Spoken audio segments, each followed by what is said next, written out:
Nay, maraming salamat po, Nay, sa pag-aalaga mo sa amin araw-araw, sa pagmamahal at pag-aruga mo, Nay.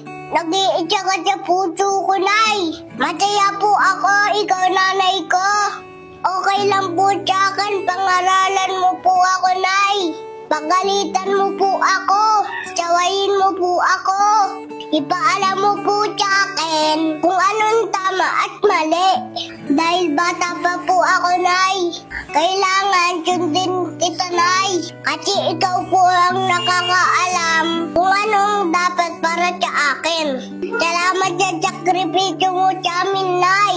Susuklian ko po ng respeto at pagmamahal lahat ng pagod mo, Nay.